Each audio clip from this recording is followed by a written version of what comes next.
Yeah. Bhagavate Vasudeva, Hare Krishna devotees want to seek the blessings of Radha Madhav, Radha Shamsundar, Krishna Balaram, Bal Gopal, actually Radha Damodar, Jagannath Baladev Subhadra, Nrsimhadev Bhagwan, Gaur Nitai, Tulsimani, Haridas Thakur, Guru Parampara, Srila Prabhupada, Guru Maharaj and the assembled devotees. So chapter 60 of 10th Canto, which is where Lord Krishna teases Queen Rukmini. This chapter describes how Lord Krishna provoked anger in Queen Rukmini with joking words and then consoled her, thus demonstrating the opulence of a lover's quarrel. One day, Lord Krishna sat at ease in Queen Kunti's bedroom, while she and her maidservants attended to her in various ways. Queen Rukmini's quarters were extremely beautiful. So this is one of the palaces, right? He had 16,108 palaces. So, and they were pretty much all as opulent as each other, boasting a canopy hung with brilliant strings of pearls as well as effulgent jewels serving as lamps. Garlands of jasmine and other flowers hung here and there, attracting swarms of humming bees, and the spotless rays of the moon shone through the holes of the lattice windows. As a guru incense drifted out of the window holes, the breeze carried the scent of the parijata grove from the garden into the room. There the queen served her husband, the supreme lord of all the worlds, as he reclined upon an opulent pillow on her bed, which was as soft and white as the foam of milk. From her maidservant's hand, Goddess Rukmini took a yak hair fan with a jeweled handle, and then she began to worship her master by fanning him. Her hand adorned with rings, bangles, and chamara fan. Queen Rukmini looked resplendent, standing near Lord Krishna. Her jeweled ankle bells tinkled, and her necklace glittered, reddened by the kumkum from her chest. On her hips she wore a priceless belt. Rukmini always responded to Lord Krishna's moods, whatever they might be. On this occasion, the Lord looked at Rukmini, whose beauty was faultless, and began to tease her. So this is a little different from his normal behavior towards Rukmini. Rukmini was very calm, always collected. So Krishna also reciprocated in the same way. But this time, he started teasing her. Previously, many wealthy kings worthy of you in their appearance and character wanted to marry you. In fact, your father and brother intended to give you in marriage to Shishupal. Why then did you accept such an unsuitable husband as me, who once renounced my kingdom and fled to the sea in fear of Jarasandh? So Krishna's sort of demeaning himself. Women are usually destined to suffer when they stay with men whose behavior is uncertain and who pursue a path not approved by society. Besides, I transgress worldly morality. Yeah, so this is a very interesting point about Lord Krishna. So some people accuse him like this, that he was amoral, he wasn't moral. But actually, that's a false accusation. Firstly, he owns everything, everything belongs to him. Where's the question of amorality? There is no question of it, right? Because everything it belongs to him anyway. So, what's the problem? But even if you argue, okay, there is some problem with how the Lord has behaved in this material world, right? Because he didn't set a standard of proper behavior. You could argue. Lord Ramachandra did, but Krishna didn't. But the thing with Lord Krishna is he sacrificed himself, he sacrificed his reputation in order to please the devotees. That's going way beyond any reciprocation that the Lord can offer anyone. Because he reciprocated in such a way that even if he demeaned his reputation, it didn't matter to him. He wanted to please his devotees. That was top of his list of priorities. So this is the Lord. This is our lovable Lord. There is no question of immorality anyway. And even if you want to question that, the Lord has sacrificed that to please his devotee. This is God. This is the Supreme Personality. This is Krishna. And only Krishna can do that. Only he doesn't care what anybody thinks. As long as his devotee is happy, he doesn't care. So this is the Lord that we want to become close to,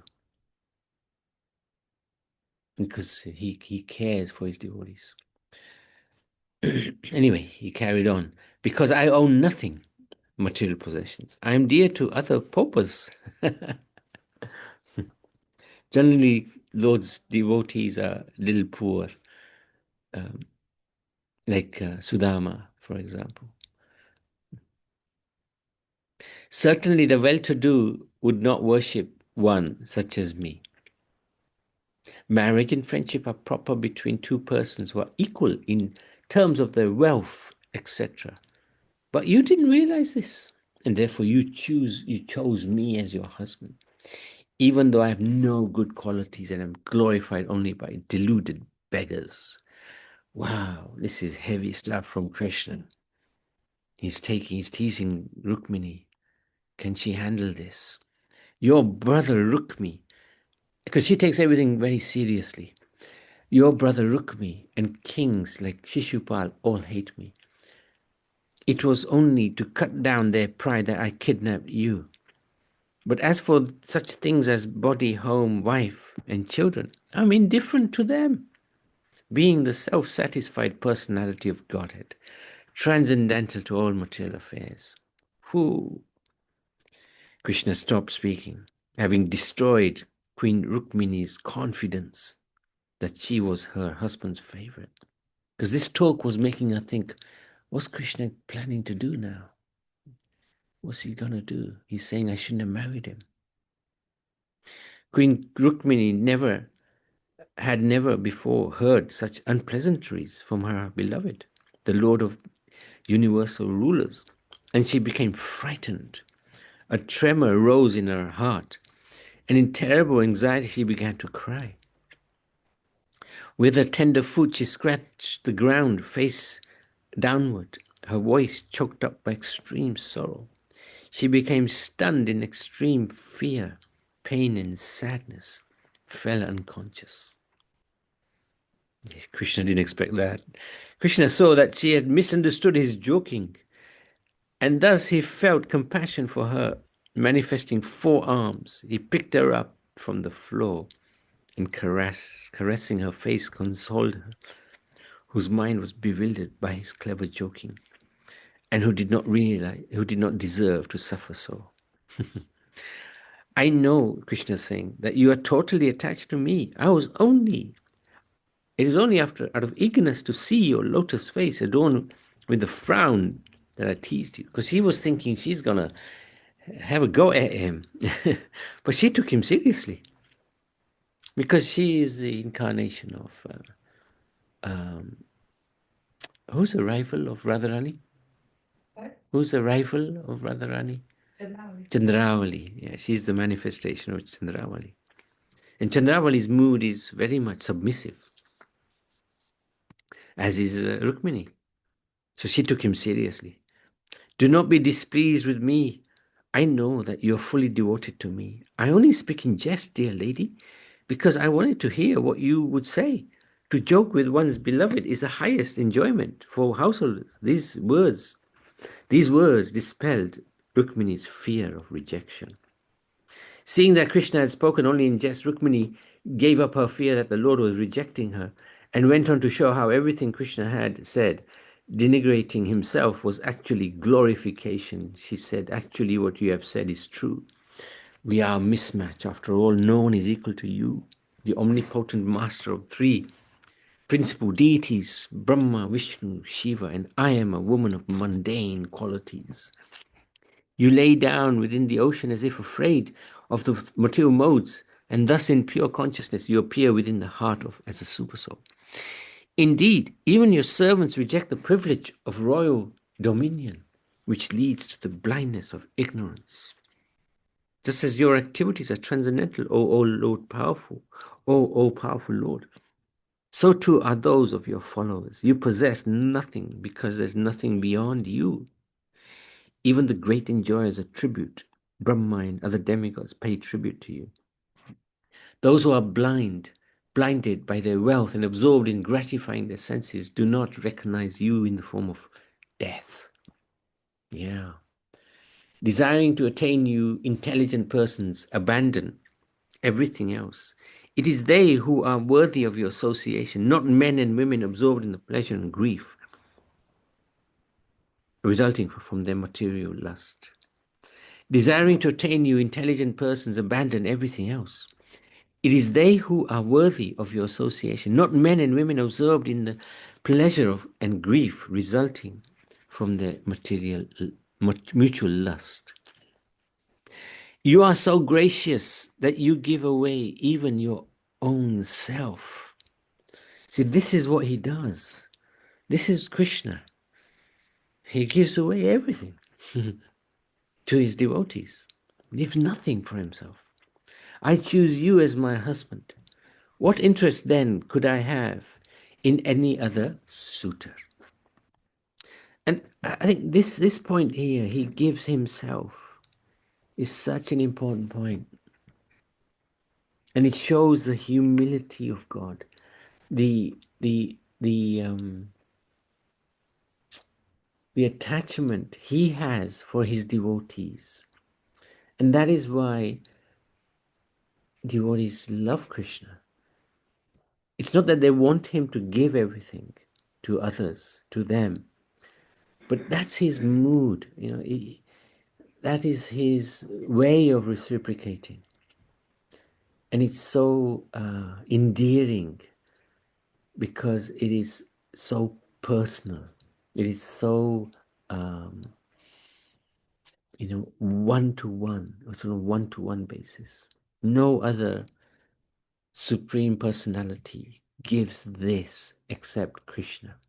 Vishnu doesn't do it. Ram doesn't do it. Nobody does it.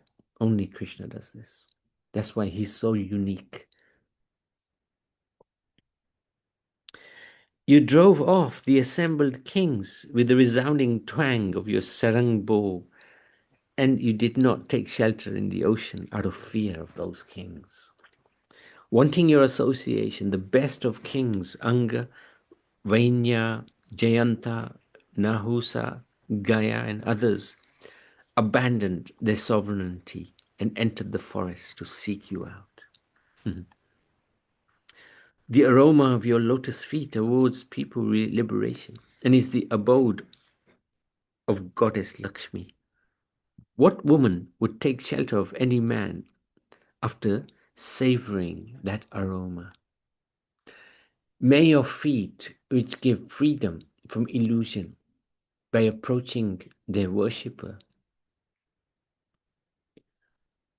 give shelter to me, who have been wandering from one material situation to another. So Rukmini Devi's prayers, of course, she is an eternal associate of the Lord, but it reflects our condition. She's not in that condition, but she's talking as if she is, because it's helping us to understand our position. And this is our position. We're wandering here, there, everywhere. And now, finally, we got this fantastic opportunity to focus ourselves on this amazing personality of Godhead. O inflammable Krishna, let each of the kings you named become the husband of a woman whose ears have never heard your glories. After all, in the households of such women, these kings are like asses, oxen, dogs, cats, and slaves. Though you are satisfied within yourself and thus rarely turn your attention towards me, please bless me with steady love for your feet. This is the humility. Rukmini was one of Krishna's favorite queens. His heart was with Rukmini. But here she's so humble. She's saying, I know you're self-satisfied.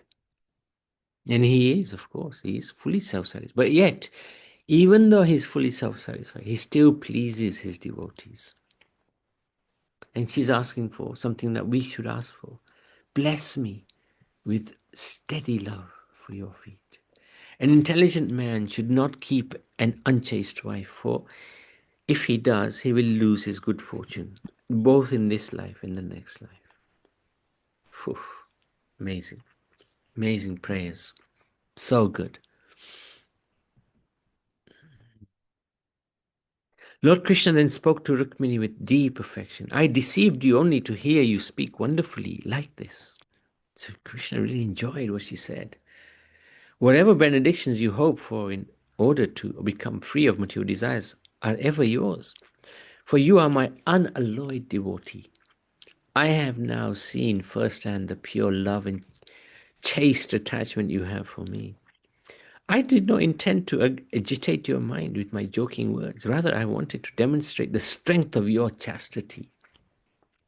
Anyone who prays to me for sense gratification and happiness in family life is simply deluded by my illusory energy, Maya, because I have the power to award spiritual liberation.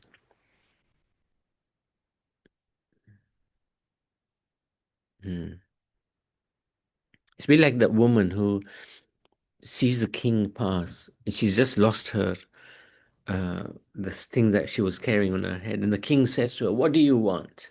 I can give you anything you want. Just put the load back on my head. If we ask him for material things, that's all we're doing, putting the load back on our heads. Such a person will take a low birth. Ordinary women with corrupt desires cannot possibly worship you faithfully as you have done. At the time of your marriage, you showed no interest in any of the royal suitors. Rather, you sent a Brahmin messenger for me. In all the palaces, I can find no other wife as loving as you. And she was, truly, with all her heart. This is Chandravali, after all. Thus, you are certainly the most beloved of all my consorts. When your brother, who had been defeated in battle and disfigured, was later killed during a gambling match on Aniruddha's wedding day, you felt unbearable grief, yet out of fear of losing me, you spoke not a word. By this silence, you have conquered me. In this way, the Lord of the universe, Sri Krishna, took pleasure in joking with the goddess of fortune in her form as Rukmini. In a similar fashion, he fulfilled all the duties of a household holder in each palace of his other queens. So this is Rukmini's temple in Dwarka, beautiful temple, magnificent temple. Such amazing architectural skills went into building this amazing structure. So glorious. Hopefully we will be seeing this temple in December, and Rukmini Devi as well. And Prabhupada has installed Shri Shri Rukmini Dwakadish in Los Angeles. Very nice temple. There they are. Beautiful deities, magnificent deities. So I wanted to stop there. Any comments, any questions, please?